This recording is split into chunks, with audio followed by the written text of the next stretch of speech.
കൊച്ചിയിൽ നടിയെ ആക്രമിച്ച കേസിൽ കുറ്റക്കാരെന്ന് കണ്ടെത്തിയ 1 മുതൽ 6 വരെയുള്ള പ്രതികൾക്ക് പൾസർ സുനി ഉൾപ്പെടെയുള്ള 6 പ്രതികൾക്കുള്ള ശിക്ഷ എറണാകുളം പ്രിൻസിപ്പൽ സെഷൻസ് കോടതി ഉടൻ വിധിക്കും.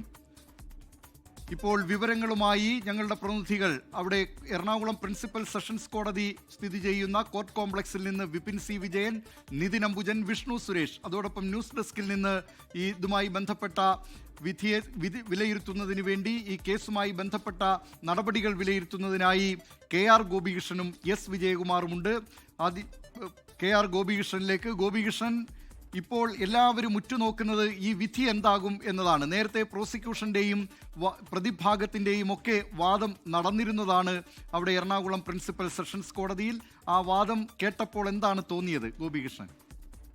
ദിലീപ്, ഈ 1 മുതൽ 6 വരെയുള്ള പ്രതികൾ കുറ്റക്കാരാണെന്ന് കണ്ടെത്തിയ എറണാകുളം പ്രിൻസിപ്പൽ സെഷൻസ് കോടതിയിൽ നിന്ന് ഇനി ഈ 6 പേർക്കുള്ള വിധി, അവർക്കുള്ള ശിക്ഷ എന്താണ് എന്ന വിധി വരാനിരിക്കുന്നു. നമ്മൾ ഏറെ നേരമായി കാത്തിരിക്കുകയാണ്. 3:30 മണിക്കാണ് നമ്മൾ വിധി വരുമെന്ന് കരുതിയിരുന്നത്. ഇപ്പോൾ കോടതിയിൽ ഈ നടപടികളെല്ലാം എല്ലാ പ്രതികളെയും കോടതിയിൽ എത്തിച്ചിട്ടുണ്ട്. എന്തായിരിക്കും ഇവർക്കുള്ള വിധി?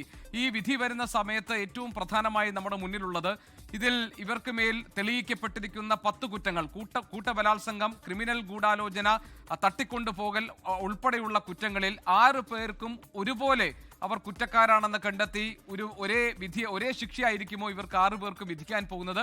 അതല്ല, കോടതി തന്നെ ഇടയ്ക്ക് ചോദിച്ചതുപോലെ തന്നെ ഇതിലെ പ്രധാനപ്പെട്ട ആസൂത്രകനും ഈ കൃത്യം നിർവഹിച്ചതും നടത്തിയതുമൊക്കെ 1-ാം പ്രതി പൾസർ സുനിയല്ലേ? അതായത് പ്രതികളുടെ പങ്കാളിത്തം നോക്കിയല്ലേ ഇവർക്ക് ശിക്ഷ നൽകേണ്ടതെന്ന് കോടതി ഈ വാദം കേൾക്കുന്ന ഒരു ഘട്ടത്തിൽ കോടതി ഇടപെട്ട് ചോദിച്ചിരുന്നു. അങ്ങനെയാണെങ്കിൽ 1-ാം പ്രതിയായ പൾസർ സുനി, അതായത് കൂട്ടബലാത്സംഗം ഉൾപ്പെടെയുള്ള കാര്യങ്ങൾ അതിന്റെ ഭാഗമായ അതിന്റെ പ്രധാനപ്പെട്ട ആ കൃത്യം നിർവഹിച്ച 1-ാം പ്രതി പൾസർ സുനിക്ക് കടുത്ത ശിക്ഷയും മറ്റുള്ളവർക്ക് ശിക്ഷാ ഇളവും നൽകുന്ന ഒരു വിധി പ്രസ്താവമാണോ കോടതിയുടെ ഭാഗത്തു നിന്ന് ഉണ്ടാകാൻ പോകുന്നത് എന്നതിലാണ് 1-ാമത്തെ ആകാംക്ഷയുള്ളത്. കാരണം ഈ കാര്യത്തിൽ പ്രോസിക്യൂഷൻ എടുത്തൊരു സമീപനം, പ്രോസിക്യൂഷന്റെ വാദമുഖങ്ങൾ ഇങ്ങനെയായിരുന്നു: ഈ കൊടും കുറ്റവാളി ആയ പൾസർ സുനിക്ക് ഈ കൊടും ക്രൂരകൃത്യം നിർവഹിക്കാൻ കഴിഞ്ഞത് മറ്റ് 5 പേരുടെ കൂടി സാന്നിധ്യം, അവരുടെ ഒത്താശയുള്ളത് കൊണ്ടാണ്. അതുകൊണ്ട് ആസൂത്രണത്തിൽ മാത്രമല്ല, ഗൂഢാലോചനയിൽ മാത്രമല്ല, ഈ കൃത്യം നിർവഹിക്കാൻ ഈ പൾസർ സുനിക്ക് കഴിഞ്ഞത് ഈ 5 പേർ അവിടെ ഉള്ളത് കൊണ്ടാണ്. എന്ന് പറഞ്ഞാൽ ഈ 5 പേർ ഉണ്ടായിരുന്നില്ലെങ്കിൽ, അവർ കൂടെ ഉണ്ടായിരുന്നെങ്കിൽ പൾസർ സുനിക്ക് ഈ കുറ്റകൃത്യം നടത്താൻ കഴിയില്ലായിരുന്നു. അപ്പോൾ ഒരുപോലെ തന്നെ ഈ 6 പേർക്കും ഒരേപോലെയുള്ള പങ്കാളിത്തമാണ് ഈ കുറ്റകൃത്യത്തിൽ ഉള്ളത്. അതുകൊണ്ട് തന്നെ പരമാവധി ശിക്ഷ ഇപ്പോൾ 376D എന്ന് പറയുന്ന കൂട്ടബലാത്സംഗം കേസിൽ വകുപ്പിൽ അവിടെ ഏറ്റവും ചുരുങ്ങിയ ശിക്ഷ എന്ന് പറയുന്നത് 20 വർഷം മുതൽ ഏറ്റവും കൂടിയ ശിക്ഷയായ ജീവപര്യന്തം, അതിൽ ഏറ്റവും പരമാവധി ശിക്ഷ ഈ 6 പ്രതികൾക്കും നൽകണം എന്നതാണ് പ്രോസിക്യൂഷൻ എന്ന് കോടതിയിൽ ആവശ്യപ്പെട്ടത്. മാത്രമല്ല, ഇതിലെ യഥാർത്ഥ ക്രിമിനൽ, ഇതിലെ യഥാർത്ഥ പ്രതി മറഞ്ഞിരിക്കുകയാണ് എന്ന് പ്രോസിക്യൂഷൻ ഒരു ഘട്ടത്തിൽ പറഞ്ഞു. കൂടുതൽ സമയം ഈ കാര്യത്തിൽ വാദം ഉന്നയിക്കാൻ വേണം എന്നൊരാവശ്യം കോടതി മുൻപാകെ പ്രോസിക്യൂഷൻ മുന്നോട്ട് വെച്ചപ്പോഴാണ് സമയക്ലിപ്തത ഉണ്ട് എന്നും അതുകൊണ്ട് ഇന്ന് തന്നെ വിധി പ്രസ്താവം നടത്താനുള്ളതാണ്, ശിക്ഷാവിധി പ്രഖ്യാപിക്കാനുള്ളതാണ് എന്നൊരു സൂചന കൂടി കോടതി പ്രോസിക്യൂഷൻ നൽകി. ആ ഘട്ടത്തിൽ ആണ് പ്രോസിക്യൂഷൻ യഥാർത്ഥ പ്രതി, യഥാർത്ഥ ക്രിമിനൽ ഇക്കാര്യത്തിൽ ഒളിഞ്ഞു കിടക്കുകയാണ്, മറഞ്ഞിരിക്കുകയാണ് എന്ന ഒരു ഭാഗം അവതരിപ്പിച്ചത്. ഏതായാലും ദിലീപ് നേരത്തെ സൂചിപ്പിച്ചതുപോലെ തന്നെ ഇതിൽ പൾസർ സുനി അഭിഭാഷകൻ പറഞ്ഞ കാര്യം, പൾസർ സുനി അവിടെ അമ്മ മാത്രമേ ഉള്ളൂ, അതുപോലെ തന്നെ ഈ കാര്യത്തിൽ ഇതിനു മുൻപ് ഇത്തരത്തിലുള്ള കുറ്റകൃത്യങ്ങൾ നടത്തിയിട്ടില്ല എന്നൊക്കെ പറഞ്ഞ് ഇതിൽ ശിക്ഷാ ഇളവ് ലഭിക്കാൻ വേണ്ടിയുള്ള സാഹചര്യങ്ങൾ, സാധ്യതകൾ എന്തൊക്കെയാണെന്നതാണ് പ്രതിഭാഗം അഭിഭാഷകർ എന്ന് കോടതി മുൻപാകെ അവതരിപ്പിച്ച വാദങ്ങളിലൂടെ ശ്രമിച്ചത്. അതിലെ 2-ാം പ്രതി മാർട്ടിൻ ആന്റണി കോടതി മുറിയിൽ പൊട്ടിക്കരഞ്ഞു. ഈ കാര്യത്തിൽ മണികണ്ഠന്റെ അഭിഭാഷകൻ ചോദിച്ചത് 1-ാം പ്രതി പൾസർ സുനിയും 8-ാം പ്രതിയായിരുന്ന ദിലീപും തമ്മിലുള്ള ഗൂഢാലോചന തെളിയിക്കപ്പെടാതിരിക്കുന്ന സാഹചര്യത്തിൽ ഗോപികൃഷ്ണൻ, ഇപ്പോൾ അവിടെ നിന്ന് വരുന്ന വിവരം, ഇപ്പോൾ ഈ കോടതി മുറിയിൽ നിറഞ്ഞ് അഭിഭാഷകരും മാധ്യമപ്രവർത്തകരും ഉണ്ട് എന്നതാണ്. ഏതാനും നിമിഷങ്ങൾക്കകം ഈ വിധി പ്രഖ്യാപിക്കും.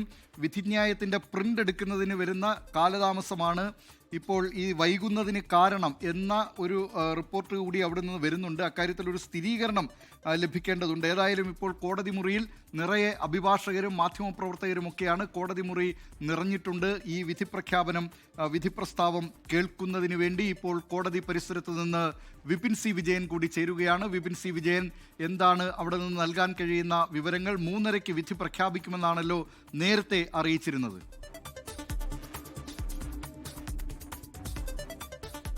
അതെ ദിലീപ് കുമാർ, ഇപ്പോഴും ആകാംക്ഷയോടെ തന്നെ കാത്തിരിക്കുകയാണ് എന്തായിരിക്കും വിധി എന്നുള്ളത്. ഇപ്പോഴിതാ 4:30 ആയിരിക്കുന്നു. പക്ഷേ ഈ ജഡ്ജ് ഇപ്പോഴും കോടതി മുറിയിലേക്ക് എത്തിയിട്ടില്ല.